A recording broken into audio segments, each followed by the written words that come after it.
Welcome. Glad to see you here.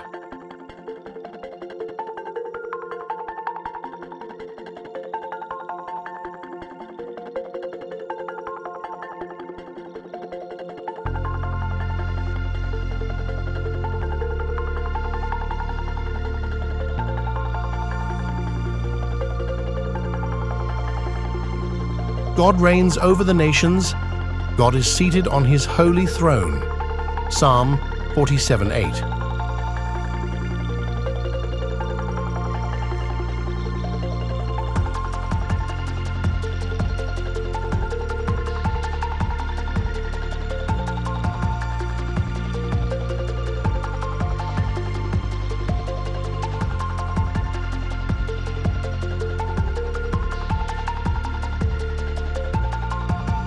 The premier agent of change in the transformation of our nation for the glory of God.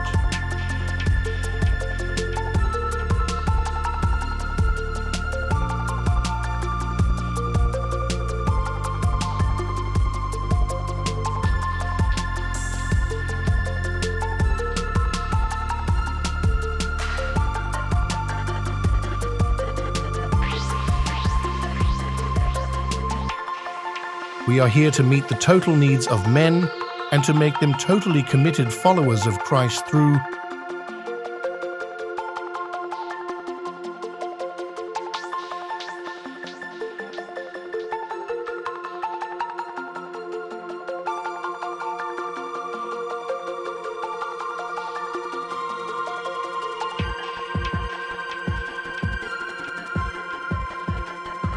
inspiring worship,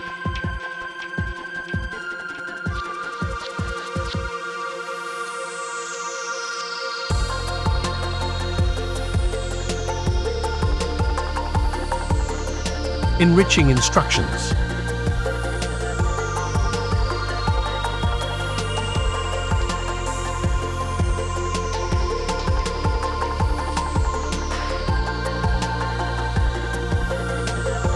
caring fellowship,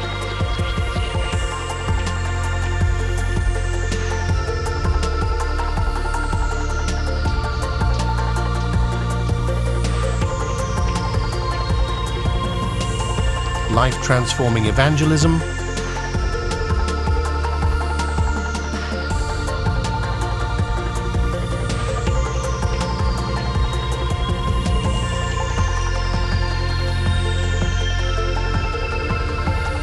loving services,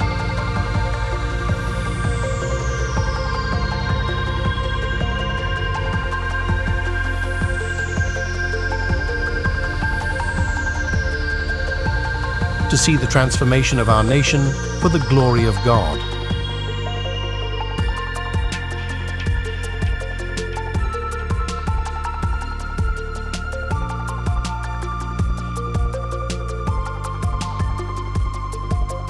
The leadership and membership of this church believe that the Church of the Lord Jesus exists for three major purposes, namely,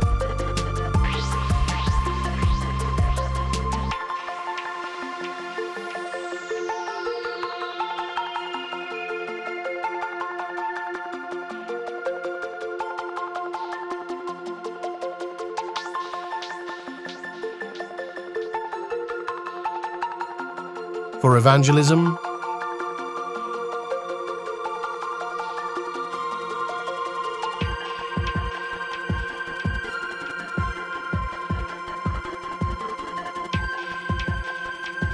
education,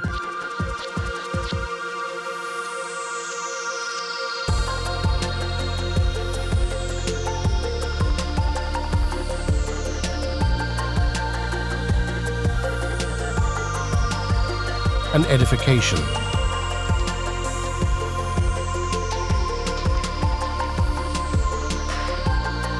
Now come and join us in worshiping the Lord.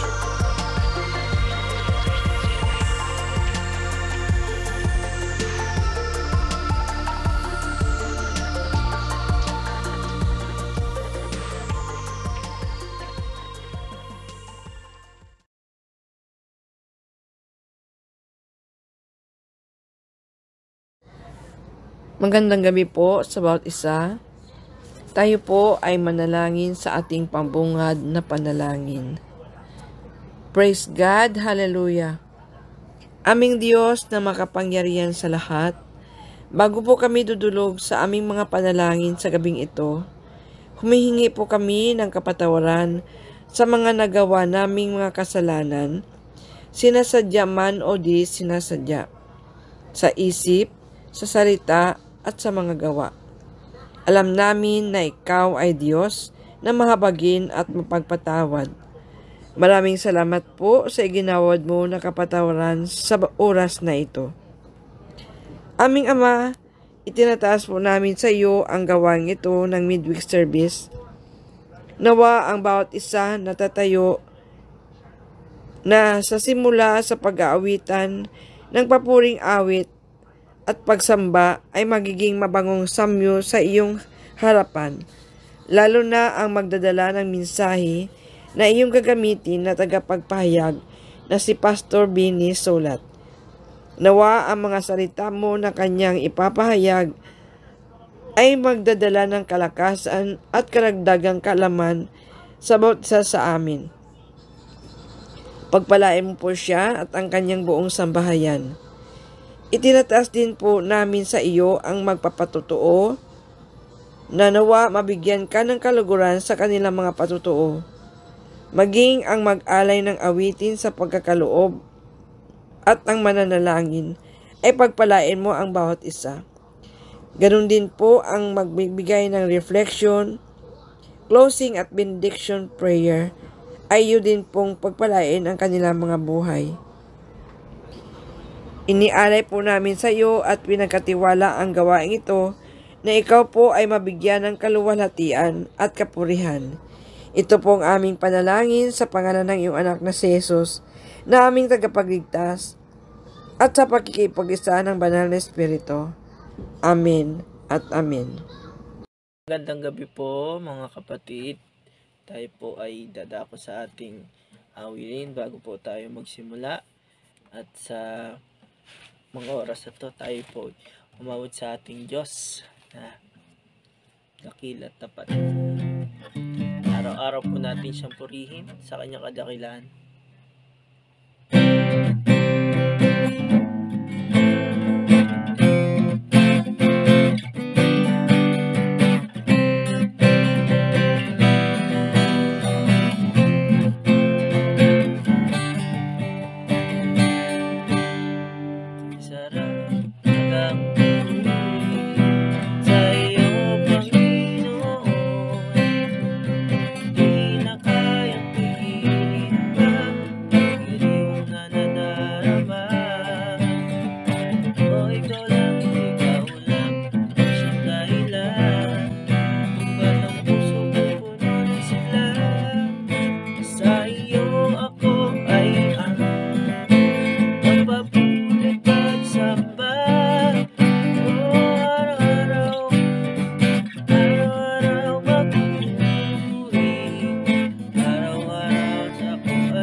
sa pag-ibig mo. Ikaw lang ang buhay ko, ikaw lang ang buhay ko, ikaw lang ang buhay ko. Patuloy po tayong umawit sa ating Panginoon.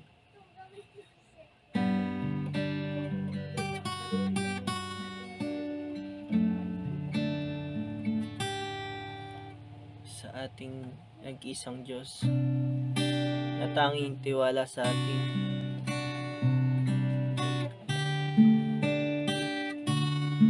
O Diyos,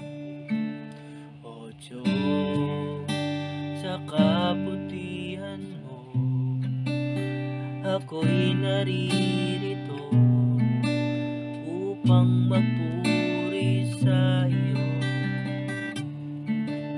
O Diyos, sa kabanalan mo, nalulugod ako, buhay ay ialay ko. Ikaw lamang ang nagtiwala sa akin, O Diyos, di kita bibiguin. Tatapat sa'yo, maglilingkod ako, O Diyos, kay buti mo. Minsan pa, O Diyos, sa kabutihan mo, ako'y naririto upang magpuri sa iyo. Diyos, sa kabanalan mo, lulugod ako, buhay ay ialay ko. Ikaw lamang ang nagtiwala sa akin, O Diyos, di kita bibiguin. Magtatapat sa'yo, maglilingkod ako, O Diyos, kay buti mo. Ikaw lamang,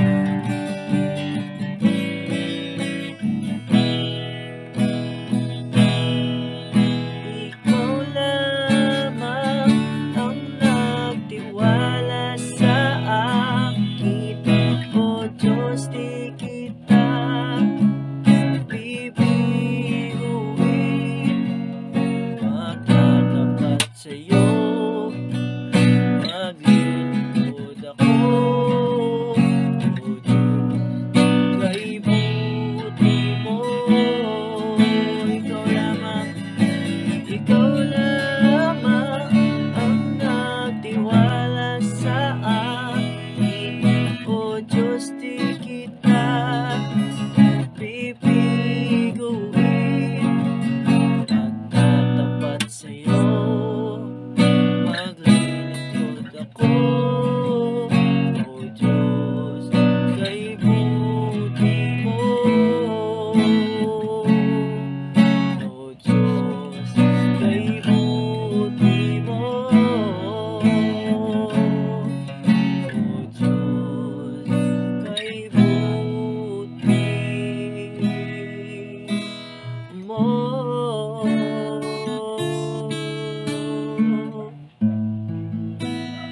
Sa Diyos po ang papuri.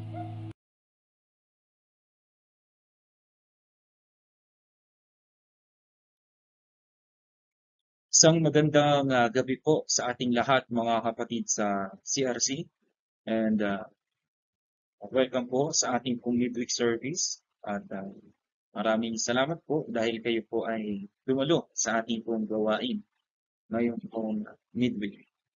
At ngayong pong gabi ay nais ko po sa inyong ibahagi ang salita ng Panginoon na ating pong title ay Ehud, Being Left Was Right. and God gives us deliverance through unlikely resources. So, ito ay lingkod ng Panginoon, the unlikely hero, pero ginamit ng Diyos para mapalaya ang bayang Israel. So, napakaganda ng istoryang ito.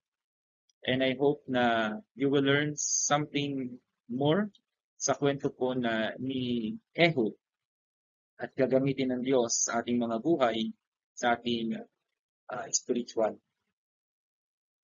God gave us deliverance through unlikely resources. Ngayon, mapapatunayan na yung mga nangangaliwa ay maaring maging tama.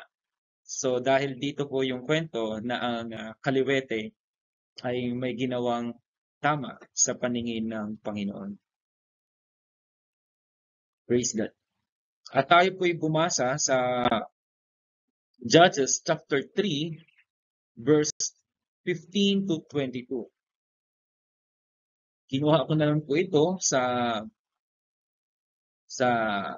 kwento ng Judges 3 at hindi na po yung kabuuan. So, beginning from verse 15, New International Version po ang aking gagamitin. And the Israelites cried out to the Lord, and He gave them a deliverer, Ehud, a left-handed man, the son of Gera, the Benjamite. The Israelites sent him with a tribute to Eglon, king of Moab. Now Ehud had made a double-edged sword about a cubit long, which he strapped to his right thigh under his clothing. He presented the tribute to Eglon, king of Moab, who was a very fat man. After Ehud had presented the tribute, he sent on their way those who had carried it. But on reaching the stone image near Gilgal, he himself went back to Eglon and said, Your Majesty, I have a secret message for you. The king said to his attendants, Leave us. And they all left. Ehud then approached him while he was sitting alone in the upper room of his palace and said, I have a message from God for you. As the king rose from his seat, Ehud reached with his left hand, drew the sword from his right thigh, and flung it into the king's belly. Even the handle sunk it after the blade, and his bowels discharged. Ehud did not pull the swords out, and the fat closed it over it. So, ayan po yung kwento. Bigyan po natin ng kaunting background. So, yung kabuuan ng kwento po nito sa Judges chapter 3 hanggang verses 30 po. So, ang kwento ay itong Israel nagkasala muli sa paningin ng Panginoon, kaya sila ay nabigyan na naman ng pagkakataon na matalo at hinayaan yun ng Panginoong Diyos. Si Eglon, yung hari ng Moab, ay sinakop ng Israel sa loob ng 18 years at pinahirapan sila doon. Naghirap ang mga Israelites dahil sa sila ay nasakop. At muli na naman silang umiyak sa Panginoon. Sila ay umiyak, naghinagpis, nagsisi, na sila ay patawarin at bigyan sila ng, humihingi sila ng tulong at bigyan sila ng makakagawa ng ipinapagawa ng Panginoon. At ang binigay ng Diyos ay itong si Ehud. Si Ehud ay isang kaliwete. So that time ay bihira ang pagkakaroon ng pagiging kaliwete. So common ang kanan pero uncommon yung pagiging kaliwete. So hanggang sa ngayon naman ay uncommon ang kaliwete. Kapag kaliwete ka ay hindi ka nakakasama sa madla o parang out of the place ka, mahirap ang pagiging kaliwete sa panahon nila. Parang merong discrimination dahil nga, and take note kasi itong si Ehud ay ang angkan niya galing siya sa angkan ni Benjamin. And si Benjamin, the meaning of Benjamin is son of the right hand. Pero galing siya sa angkan ni Benjamin, pero kaliwete siya. So, hindi siya masyadong kilala or hindi siya napapansin. So, itong ginawa ay dahil sila ay nagbubuwis, ang Israel nagbubuwis sa Moab kay Eglon. Si Eglon, ang hari ng Moab, ay sobrang taba. Sabi dun sa kwento, napakatabang tao. At sila ay nagbubuwis sila. So, sa araw ng pagbubuwis, gumawa si Ehud ng espada na kalahating metro ang haba. Tapos nilagay niya sa kanang binti niya para mabunot niya ng kaliwang kamay. So, ganun nga nangyari nung sila ay nakarating na doon sa palasyo at ang sinabi niya nung ibinigay niya yung buwis at nung umalis na sila, pero naisip niya na bumalik dahil may sasabihin siyang mensahe na galing sa Panginoon daw. At nung sinabi niya yon, sinabihan niya mga kawal niya na umalis mo na ngayon, and then sila nag-usap, nung tatayo na si Haring Eglon, sinaksak siya ngayon sa tiyan ni Ehud, walang pasubali. Pagtayo ng hari, sinaksak niya. So, iyon pala yung mensahe ng Panginoon. Ang talunin ang hari ng Moab. So, nasaksak niya si Eglon at bumaon ang kanyang ang espada, pati yung hawakan bumaon. So, sobrang taba niya, hindi niya na napunot. Then, umalis siya, tumakas, at natagpuan na lang siya ng mga kawal na nakahandusay ang kanilang hari. At mula noon, pinangunahan ni Ehud na talunin ang mga Moabites.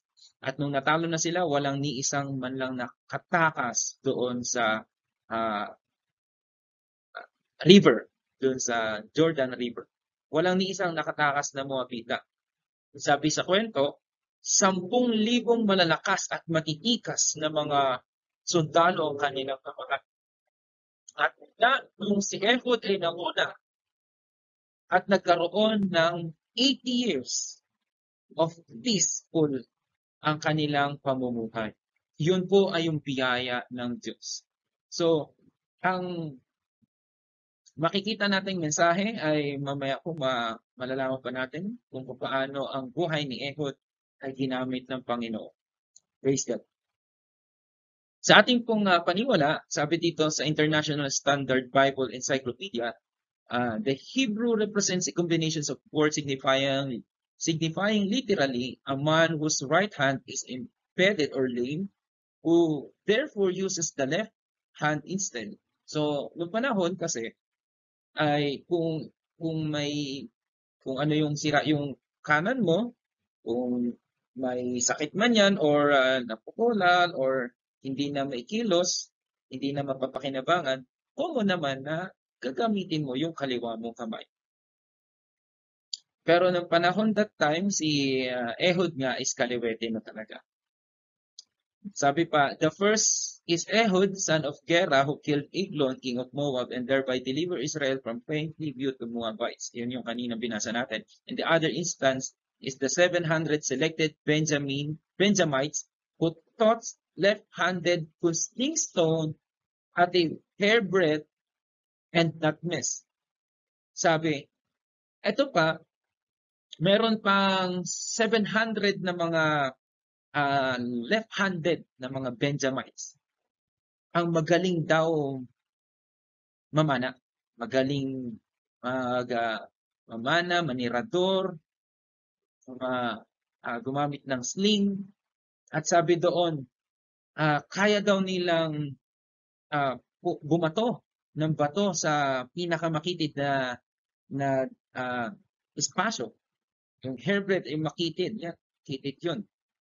At sabi doon, and not miss. Kailanman ay hindi nagmimintis ang kanilang mga tira. So, ang pagiging left-handed ay napaka-advantage.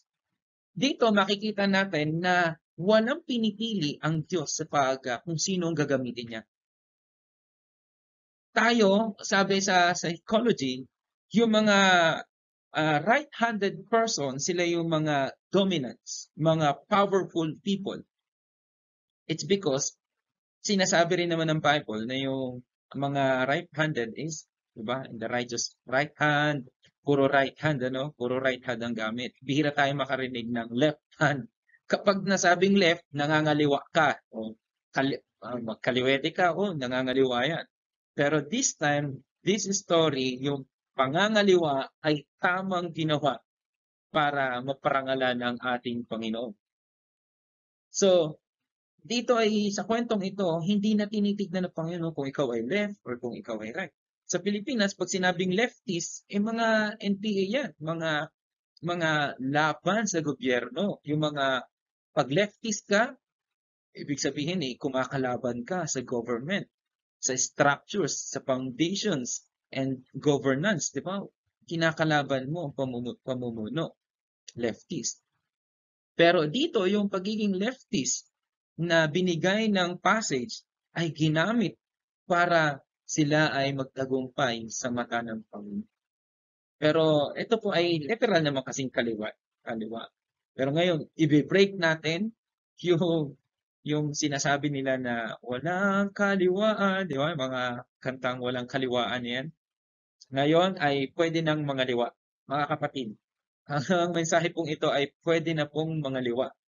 Dahil ang paggamit ng paating Panginoon ay hindi naman tumitingin kung sa kanan or sa kaliwa.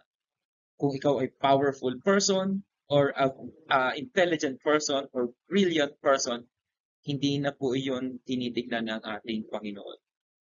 Doon sa may eagerness na gawin ang kalooban ng Diyos, iyon si Ehud.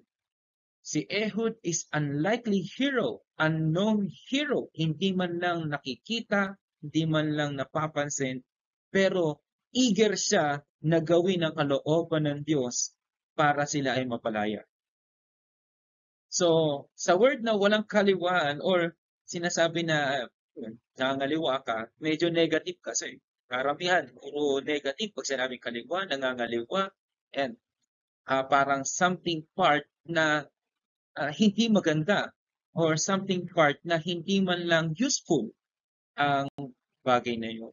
But this time, itong person na mukhang hindi useful or unlikely ay siya ang gagamitin ng ating Panginoon. In Judges 20:16, ito yung 700 lefties. Among all these soldiers, there were 700 select troops who were left-handed, each of whom could sling a stone of an air and not miss. Kaya nilang mamana kahit sa hibla ng buho. Kahit sa makipot na daan, kahit sa makipot na espasyo, kaya nilang mamana o mambato, manirador. Diba? Sa panahon natin ngayon, sila yung mga, pag sinabing selected troops, ito yung mga sniper. Diba? Sila yung mga sniper. At yung 700 left-handed is mga sniper sila. Mahirap maging left-handed, to be honest. Kasi karamihan ng inimbento sa mundo natin ay kanan, di ba? Ang gitara, kanan. Karamihan. Pero ngayon, may ina-invento ng gitara is kaliwa. Nababaliktad na. Ang gunting ay karamihan ay dinisenyo sa mga taga-kanan. Pero ngayon, ang gunting, kasi merong yung gunting natin, yung suksukan ng mga daliri, ay nakadesign sa yung para maging komportable yung kanan. Pero ngayon po, yung butas na yon ay design na siya para sa maging kaliwa. O vice versa na din. Maraming bagay sa mundo, sa Pilipinas lang ay karamihan na yung mga ginawa ang mga bagay-bagay sa paligid na kanan. Noon, karamihan ng elevator hanggang sa ngayon ay nasa right side. Kapag papasok ka, pipindot ka right side lagi. Pero ngayon may iba naman ang mga malalaking elevator, mga Mitsubishi na mga Hitachi na elevator ay merong left side and right side na rin. So, ang dami po na ngayon ay ginagamit na, hindi nineglect ang mga kaliwete. Hindi na nineglect Kasi karamihan ng nasa mundo ngayon ay ginagamit, puro nasa kanan, di po ba? At ito, mga sniper, sobrang gagaling pala. And according sa pag-aaral, ito po ay ayon sa mga scientists, sa mga researcher, na ang mga left-handed person, sila raw po ay mga magagaling, mga intelligent, mga matatalino, at mga magaling sila sa numbers. Yan, sa numbers, galing sila sa arts. Ito po ang sinasabi sa kanila ng mga researcher. Ang mga right-handed person naman, magagaling sa social, dominant, mga leadership. Yan. So, yan po yung mga nasa kanan. So, based lang naman po yan sa psychology. Pero dito, ginagamit ng Panginoon ay kung kaliwa or kanan. Hindi na tinitignan ng Diyos yun. Ang hinahanap ng Diyos, yung may pusong handang sundin ang kalooban ng Panginoon. Kumbaga, sa panahon natin ngayon, hindi nahahanapin ng Diyos kung ikaw ay perpektong katawan para makapaglilingkod.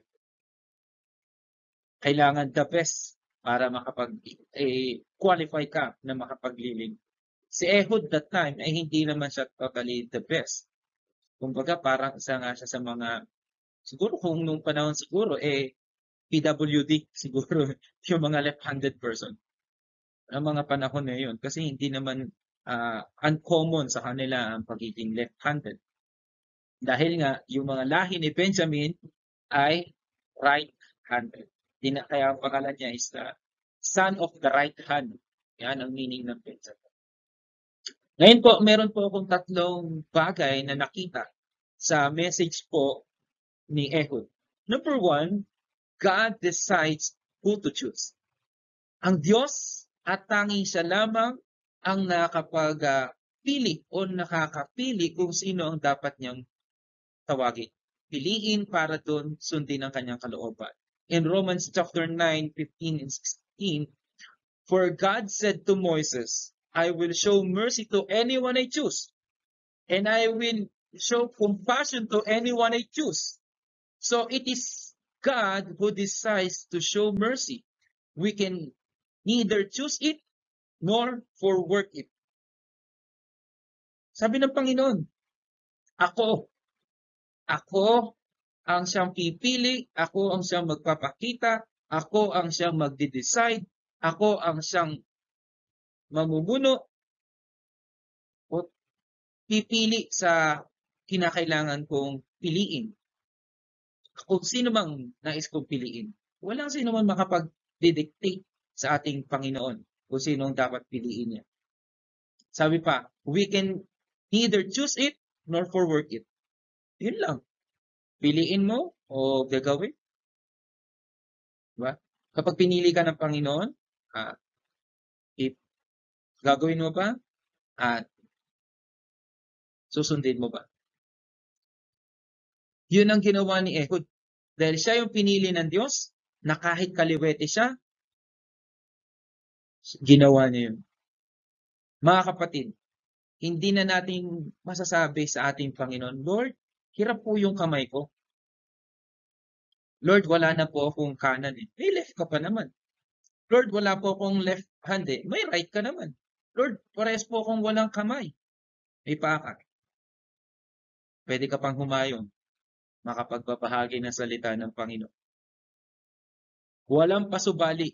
Pagtayo ng hari, sinaksak ni Ehud. Tumba. Tumba yung hari. For the instant, ganun lang kapilis. Isa sa pinaka mabilis na assassination ang ginawa ni Ehud. Ngayon, ang daming pwedeng gawin na hirap bago ka makapag-assassinate ng mga powerful leaders sa bawat mga bansa. At sa ngayon ay babalitaan po ninyo ay may nagtangka sa buhay ni Donald Trump na assassinate. Maraming mga presidente ang pinagtatangkaan. Dahil para matumba, matalo, pag napatay kasi ang leader, ay mapipilayan na ang executive bodies or pamumuno. So mapipilayan niyo yun. At ganun ang ginawa ni Ehud. Isa sa pinakamabilis na assassination sa nakita ko. Ganun lang kasimple. Less effort. Gumawa lang siya ng espada, kalahating metro. Pagharap niya, ganun pala, parang chismis lang eh. Mahal na hari, meron po akong mensahe galing sa Diyos. Siyempre tiwala yung hari. Sobrang taba niya, hirap na hirap siyang tumayo. At aakma siyang patayo, sinaksak na siya. Ganun lang katigas. Pinili ng Diyos si Ehud para magkaroon ng kapayapaan ang Israel. In verse 30, the Israel have peace for 80 years. 80 years ang kapayapaan na tinamasa ng Israel. It's because of one person na unlikely hero. Unknown hero, hindi kilala, hindi tanyag, hindi masyadong napapansin sa lipunan. Kumbaga, may kapansanan sa tingin pa ng iba. Dahil nga siya ay left-handed or less ang pagtingin ng mga panahon na iyon sa kanila. Number 2, God chooses the feeble to guide the powerful. Pipiliin ng Diyos at pinipili ng Diyos ang mga mahihina para i-guide ang mga makapangyarihan. Para i-lead ang mga makapangyarihan. In 1 Corinthians chapter 1 verses 27 to 31, but God chose the foolish things of the world to shame the wise. God chose the weak things of the world to shame the strong. And God chose the lowly things of this world and the despised things and the things that are not to nullify the things that are, so that no one may boast before him. It is because of him that you are in Christ, who has become for us wisdom from God, that is our righteousness, holiness, redemption. Therefore, as it is written, let the one who boasts, boast in the Lord. Upang walang sino mapagmalaki. Kasi gagamitin ng Diyos yung may hina. May hina sa mundong ito para ipahiya ang mga matatali. Ang mga nagdudulong-tulungan, nagagaling-galingan, para sila'y mapahiya. Gagamitin ng Diyos ang mga mahihina para ipahiya ang mga malalakas. Ganon ang pagpili ng Panginoon. Yun ang kanya uri na standard how to choose yung kanyang pipiliin, the chosen. The chosen one. Tayo naman ay mga pinili ng Diyos. Marami sa atin na mga ay hindi naman magagaling. Tayo ngayon ay gumaling sa salita ng Panginoon. Dahil sa verse 29 sabi, so that no one may boast before him, upang walang sino man na magmalaki, magmayabang. Ang galing ko talaga. Napakagaling ko. It's because of my knowledge, it's because of my ability, my talent and skills. Kaya ako to natapos, kaya ako to nagawa, kaya ako to nagtagumpay. Sabi ng Lord, gagamitin niya mga mahihina para ipahiya ang mga malalakas. Gagamitin niya yung mga mangmang para mapahiya ang mga matatalim. Mangmang sa mundong ito. Ibig sabihin ng mundong ito, ang ibig sabihin kasi mangmang sa mundong ito, hindi naman pipiliin ng Diyos yung mangmang. Kasi ang mangmang yung foolishness, wicked eh. Diba? Pero sinasabi dito, foolish things of the world. Yung mangmang sa sanlibutan. Yung mga, pag sinabing mangmang ka sa sanlibutan, ayaw mong gumawa ng labag sa kalooban ng Diyos, yun yung mga makamundong mga bagay. Mangmang ka ron. Mangmang ka, gagamitin ka ng Panginoon. Marami kasi mga tinatawag na wise. Wise, ang ibig sabihin ng mga wais, di ba? Mga mga mga conman, mga manloloko. Sila yung mga magagaling sa mundong ito. Paano sila magpaikot, di ba? Na sila na raw yung may-ari ng sanlibutan, may-ari ng buong mundo, sa kanyang buong kayamanan ng mundong ito at nagmamay-ari ng kaluluwa. Mahirap yun. Mahirap yun. Ngayon, hinahanap natin kasi may 10 milyon mga kapatid. May 10 milyon. Nawa naman eh. Baka naman mga kapatid, may isa sa inyo nakakaalam. Paghati-hati-hatian na natin. Purihin ang Panginoon. So, mga mangmang tayo sa mundong ito. Sabi pa sa Romans chapter 12, mag-iba na kayo ng takbo ng inyong pag-iisip at hindi na sa makamundong mga bagay. Diba? Yun yung ibig sabihin na you are foolish of the world. Pipiliin ka ng Diyos, foolish ka sa mundong ito, sa makamundong mga bagay. Inosente. Mga ganun. So, inosente sa kalokohan, inosente sa casino, inosente sa pogo. Hindi ko po alam, Your Honor. So, mga kapatid, tayo ay pinipili ng Panginoon sa mga itong mga makamundong mga bagay na wala ka namang talagang totally alam dahil ayaw mo silang panghimasukan. Pipiliin ka ng Diyos. Ito yung sinabi ng salita niya. Upang hindi naman, at sabi doon, upang hindi raw tayo magmalaki. Kapag pinili ka ng Panginoon, upang hindi tayo magmalaki.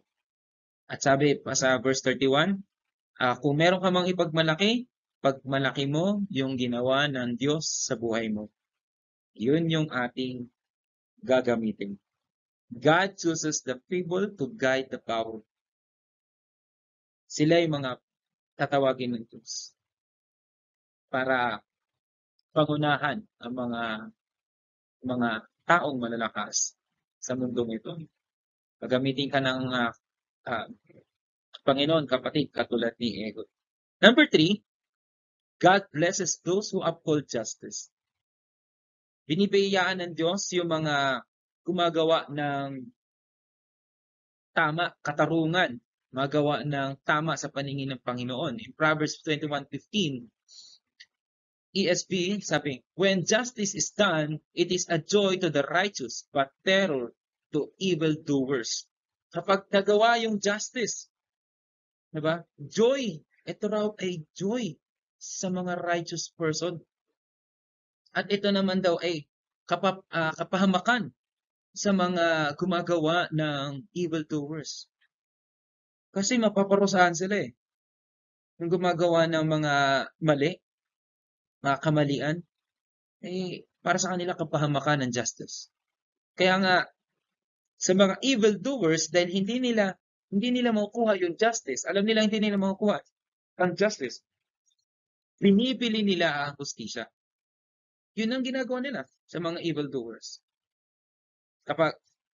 Kung hindi nila makuha ang justice, bibilhin nila ang justice. Sabi nga, diba, justice delayed, justice denied. At common naman po yan, mga kapatid, sa iba't ibang mga bansa, kahit din sa mga kaso sa ating bansa.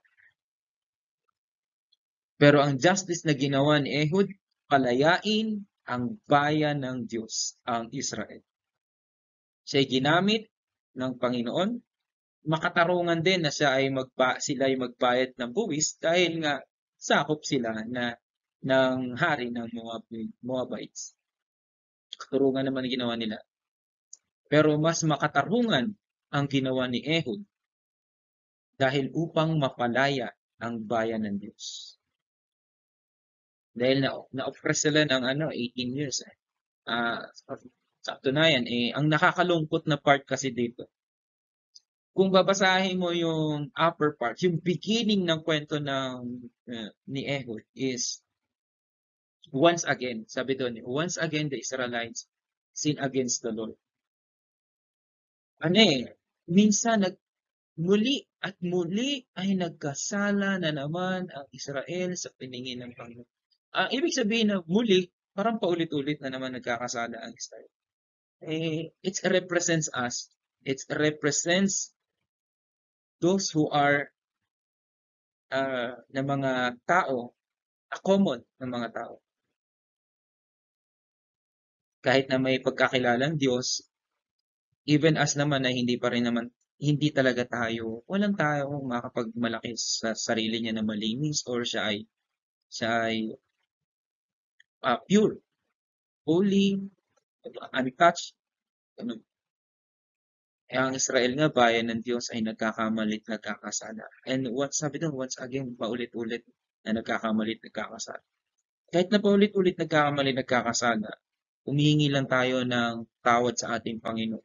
And the Lord is just and faithful to forgive us dahil sa ating mataimtim na paghingi ng tawad sa ating Panginoon. At iyon yung John chapter 1 verse 9. Verse John 1:9.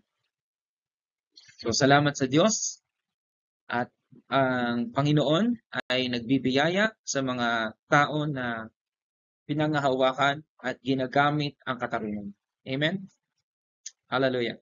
At sabi dito may nagsabi sa unknown person, God many times gives us deliverance through unlikely resources. Ehud was not a great candidate by the standards of his day, but he was a dedicated and brave servant of God, the very qualities God looks for that come from the heart. Yung mga ginagamit ng Diyos, minsan hindi mo alam na saan ang galing. Sino, paano, kailan, hindi mo alam kung paano kumilos ang Panginoon. Gagamit pala siya ng tao na unlikely, na unknown, hindi man lang kilala. Kasi minsan nakala natin, ay ito, magaling to. Kilala natin yan. Kilala natin yung qualities niyan. Matalino yan. Ang kakayahan yan, ability niyan. Magpapakinabangan natin yan. Ito, makukuha natin. Dahil sa kanya. Pero minsan, tao yun nag-iisip. Pero ang Diyos, di ganun. Ang kanyang ang pagpili ng candidate para sa gagamitin niya o gagawin niyang mission. At yun ang tinitingnan ng Diyos, ang puso ng tao. Kahit hindi ka man galing, talentado, titingnan ng Diyos yung puso mo. Ikaw ba ay desidido sa pagsunod sa kalooban ng Panginoon? And the Lord will use you mightily, strongly, and powerfully. At ganun nga po ang ginawa ni Ehud. Sa ating pong conclusion, the fruit of these adventures of faith by the seemingly unlikely hero was 80 years of peace in Israel. Ito yung sinasabi natin kanina. Dahil sa isang taong hindi naman masyadong kilala, nagkaroon ng kapayapaan na 80 years ang Israel. Naku, napakahaba. Diba? Ang sarap na payapa ang pamumuhay. Diba? At nakuha nila, Judges 3 verse 30, that day Moab was made subject to Israel. Naging sakop na siya ngayon ng Israel. And the land had peace for 80 years. Dahil lang dun sa isang tao na hindi masyadong napapansin. Sometimes sa church, may mga person dyan na hindi mo alam na sila pala yung gagamitin ng Panginoon. May mga member tayo sa church na kapatiran na hindi natin sila napapansin. Nane-neglect minsan kasi may iba tayong mas favor sa mga mata natin na sila lang lagi natin nakikita. Ito kaya na itong gawin lahat. Yung mga mata natin doon nakapokus doon sa taong yun. Kasi yun yung parang naisip natin na kaya niyang gawin itong mga bagay na ito. Pero, merong iba pang mga kapatiran sa atin na tahimik lang. Sabi nga sa akin, ako tahimik lang sa umpisa. tahimik lang talaga. Nasa gilid, nakikinig, nagmamasid. Pero meron na pala sila puso. Yung puso nila ay ready to surrender na pala. Nag-aantay lang sila. Lord, kailan yung tamang panahon na ako yung gagamitin mo na? And kapag sila'y ginamit ng Diyos, yan. Yan, di ba? May makikita ka, wow, may talent ka pala ng Brad. Wow, may talent ka pala ng sis. Wow, meron ka palang ganyang attitude na pwedeng magamit sa kalooban ng Panginoon. Sila yun. Sila yun. At salamat sa Diyos, marami pang ehud sa church, CRC, sa mga daughter churches natin, sa mga outreaches, sa mga pinupuntahan po natin, sa mga satellite po natin ng mga areas. Maraming ehud na handa silang maglingkod sa Panginoon. Kung maraming ehud, di 80 years, ilang 80 years yun. Diba? Kapayapaan sa church. Ginawa, puro ehud nga sa church eh. Diba? Para may kapayapaan. Diba? Nakakalabanin si pastor. Itutumba ka ni ehud. So sana may ganun, may mga ehud na bawat tagapagtanggol ng pastor. Okay, huwag niya pong kalabanin si pastor kasi may ehud po dito. Bigla ka na lang tutumba. Purihin ng Diyos. Salamat sa Panginoon. At iyan po ang mensahe ng Diyos sa atin ngayong gabi. Tayo pong lahat ay manalangin. Hallelujah. Lord, maraming salamat po sa gabing ito.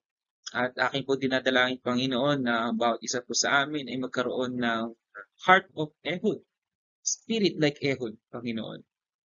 Na handa na maglingkod sa iyo, no matter what happened, Lord God. At kapag kami yung pinili po ninyo, Panginoon, whatever it costs, gagawin po namin, O Diyos, sa iyong kalooban, Lord God. Medyo mabigat yung ginawa ni Ehud, Panginoon. Ang mission niya, patayin ang hari ng kalaban nila. Mabigat, Panginoon. Kung kami ang gagawa nun, nangangatog na kami, hindi po namin alam yung gagawin namin. Kung kami po ang gagawa nun, natatakot po kami, Lord God. Baka kami mahuli, paano kung mabulyaso yung aming mga plano? Ang humawak pa lang ng mga bagay na weapon ay hirap na po, Lord. Pero si Ehud, Lord God, walang reklamo, walang sabi-sabi, walang dalawang isip. Ginawa niya po ito para sa iyong kalooban. At para magkaroon ng kapayapaan ng bayang Israel. Lord, salamat po dahil ito po yung ginagamit po ninyo. Si Ehud ay hindi man sobrang kilala or inaakalang hindi masyado mapapakinabangan sa sanlibutan or sa kanilang bansa. Pero Lord God, siya ginamit po ninyo. And Father, we pray, Lord, na bawat isa sa amin ay maging katulad din po ng puso ni Ehud. Tinataas po namin, Ama, ang aming pong mga buhay sa gabing ito. In Jesus' name, Amen and Amen. And to God be all the glory po, mga kapatid. Patuloy po nating awitan ang ating Diyos na buhay. Oh, hallelujah, Panginoon, wala kang katulad. Wala kang katulad, Panginoon.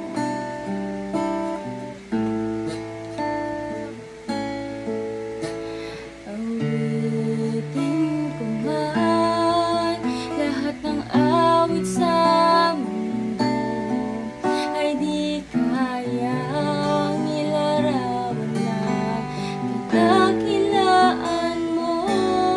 Kulang ang lahat ng tula, kulang maging mga salita upang ihayag ang kabutihan mo. Awitin ko man, lahat ng awit sa mundo ay di kayang ilarawan na kadakilaan mo.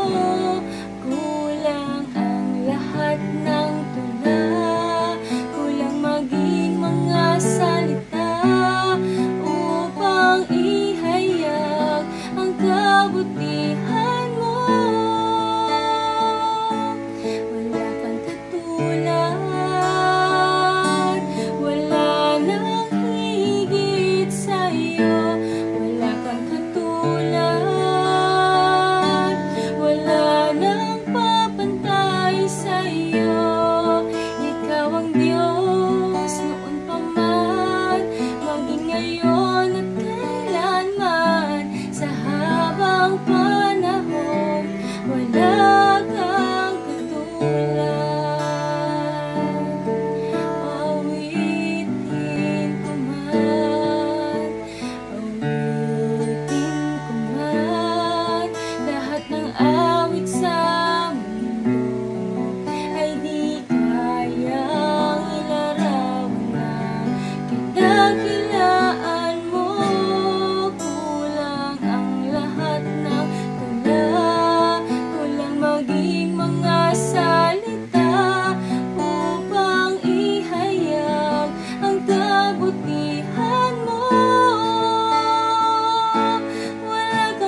Isang mapagpalang gabi po sa bawat isa.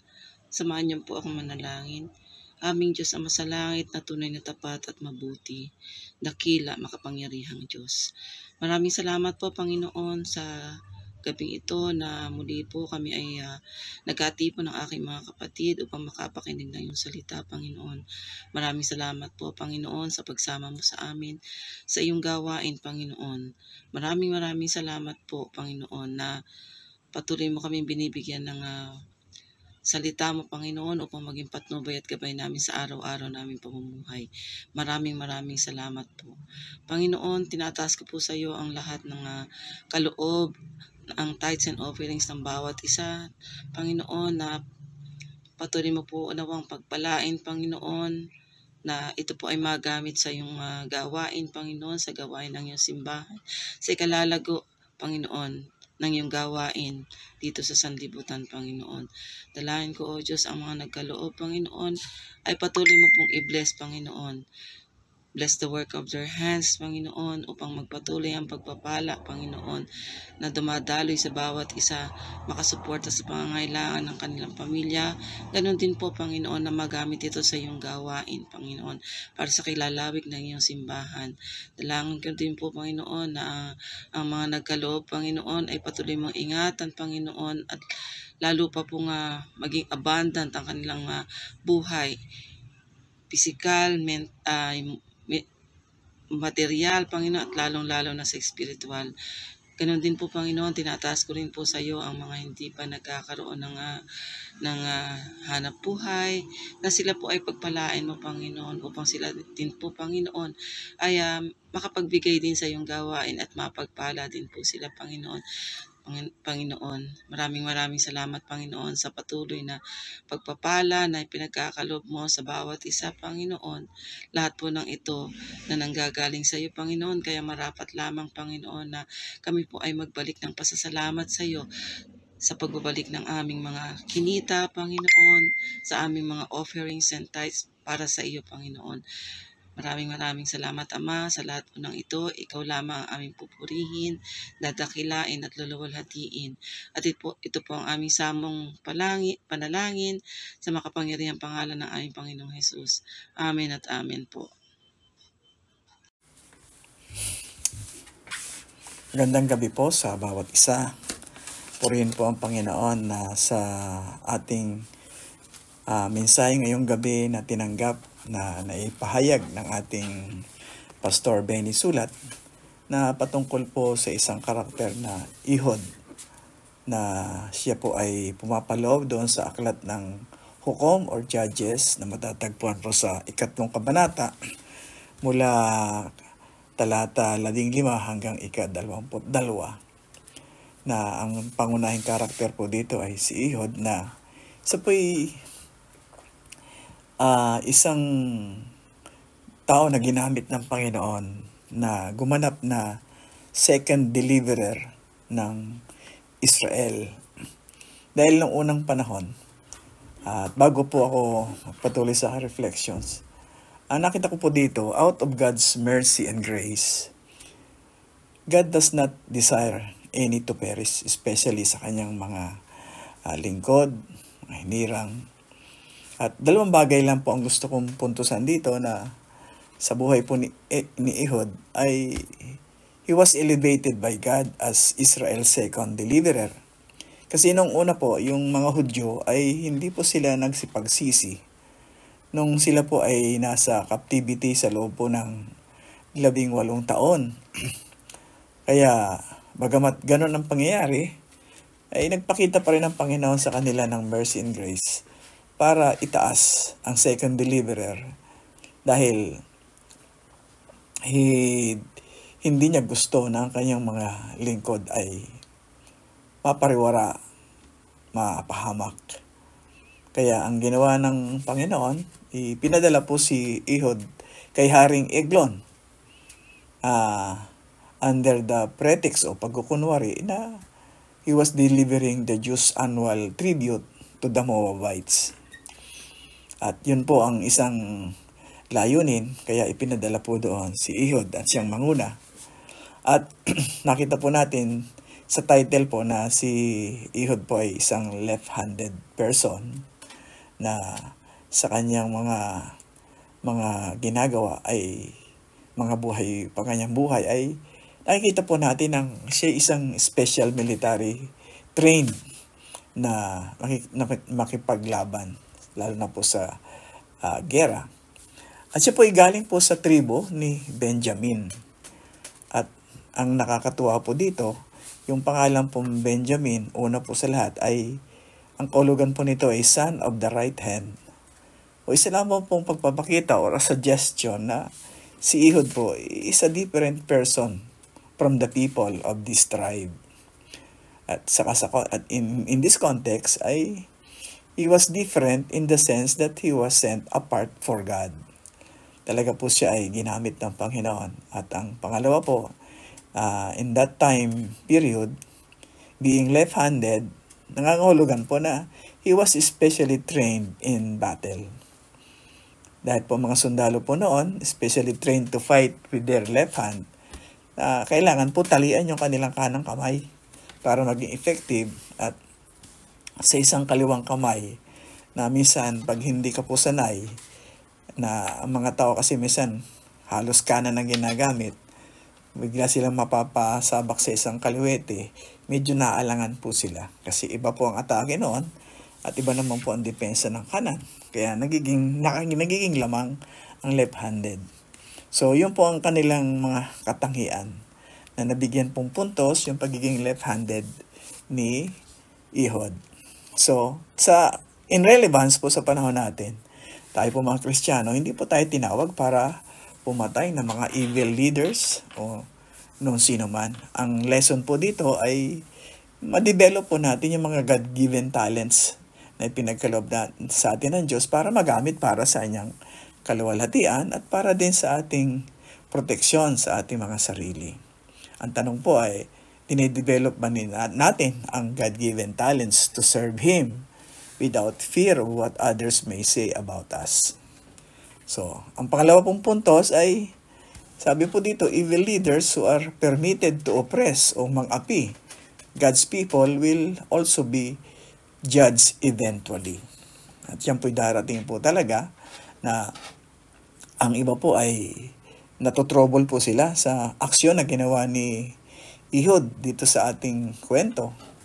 Pero, tingnan naman po natin sa isang perspektibo na si Ehud po ay ginamit na instrumento ng Panginoon patungkol po sa mga Moabita.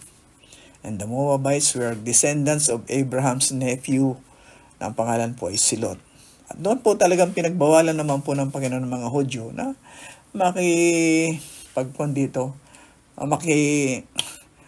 makialam, manghimasok sa mga Moabita. Pero dumating po ang pagkakataon nung naalis po yung heads of protection ay nangibabaw po ang pang-aapi ng Moabita, kaya dumating po ang oras ng judgment na sa kanila. At ayon po nga sa 1 Peter 4:17, dumating na ang panahon ng paghuhukom at ito'y magsisimula sa sambahayan ng Diyos. At kung sa atin ito magsisimula, ano kaya magiging wakas ng mga hindi sumusunod sa magandang balita ng Diyos? So, sa akin pong pagtatapos, dito po sa kwentong ito, si Ehud po ay isang kinonsiderang bayani. At ang mensahe po ng Panginoon na God will judge all evil and the only escape that they can have is Christ to take their judgment. So, kailangan po nila talaga makilala ang Panginoon para anuman ang kahatulan ay huwag nilang sapitin pagkos sinagot na nga po ng Panginoon lahat para sa atin. So, maraming salamat po Pastor Benny sa mensaheng ito. Bagamat magkaiba ang ating pagsasalarawan, pero isa rin po ang pinatutunguhan natin dahil nakita natin ang significance ng buhay ni Ehud, given the emphasis on being left-handed. At yun naman po, tama naman po ang kanyang ginagawa dahil he was chosen by God to be used as the second deliverer of Israel. Let us pray. Thank you, Lord. Thank you that in the power of the Spirit, we have all that we need for life and godliness, and that your grace and mercy are sufficient to enable us to come forth, like as pure gold when tested by the fiery circumstances of life. Help us to keep our eyes on Jesus and not to be enticed by the seductive enemy of our soul, whose aim is to shipwreck our faith and destroy our testimony. May we never be intimidated by the evil one, knowing that Christ has already won the victory, and that greater is the indwelling Holy Spirit than he that is in the world. May the Lord Jesus Christ bless you, keep you, and may the Lord make his face to shine upon you and be gracious to you. May the Lord lift up his countenance upon you and give you peace. May the grace of our Lord Jesus Christ and the love of God and the fellowship of the Holy Spirit be with us all, now and forevermore. In Jesus' name, amen.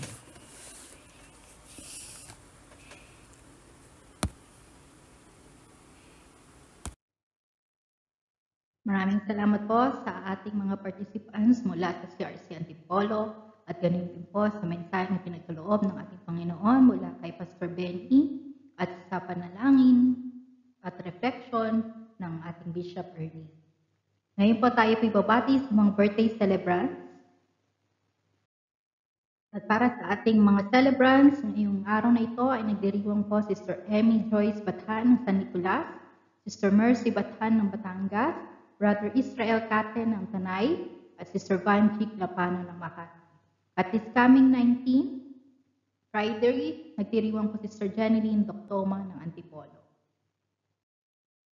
Para po sa ating mga announcements, patuloy po nating subaybayan ang tinapay mula sa langit, our daily morning devotion, 5:30 ng umaga po, at tayo po'y nasa 961 episode, at patuloy po tayo nag-aaral sa chapter 27 ng Book of Numbers. Ito po yung pagsalin ng leadership ni Moses to Joshua.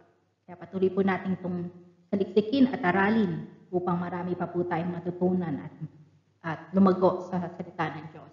At this coming Friday po, para sa ating mid-overnight prayer meeting, tinatawagan po ang ating mga DC coordinators, si Pam at 24/7 prayer coordinators. Sila po ang host po natin this coming Friday via Facebook Live at 10 p.m. Patuloy pong nananawagan ang 24/7 prayer ministry para po sa mga gusto pong maging bahagi ng ating prayer team sa pangunguna ni Pastor Rita Bautista, alas 4 to 5 p.m. po yan ng Thursday. So, message nyo lang po siya upang makasama po kayo sa mga panalangin o sa pananalangin ng ating 24/7 prayer ministry. Para po sa ating mid-overnight prayer meeting sa July 26, tinatawagan po ang young people, young adult, associate pastors, and OFW para po sila naman ang mag-host. Ayan po. At kasama pa rin po ang ating CRC Summerfield na sila pong nagsa-celebrate sa taong buwan na ito. At ganoon din po, happy 10th anniversary. Ayan po sa ating Domino Road Daughter Church. Ito po ay isang barangay doon sa ating Calabanga, sa Camarines Sur. Ayan. Sa pangunguna po ni Pastora Melody, isama po natin sila sa panalangin upang patuloy po din silang mag-enjoy at makita ang goodness ng Panginoon sa buhay nila, sa kanilang gawain doon sa Bicol. Ganun din po, patuloy po natin i-like, i-subscribe, at i-share ang mga messages po na iniwan sa atin ni Bishop Gadi. Ito po ay makikita sa kanyang YouTube channel at ganun din po sa Facebook page niya po. Maraming salamat po sa pagsama niyo po sa ating gawain ngayong gabi, at patuloy niyo pong subaybayan ang mga online services po natin this coming Friday at mid-overnight via Facebook Live at ang ating mga Sunday worship services sa online at mga ating in-person. Thank you po. To God be all the glory. God bless us all.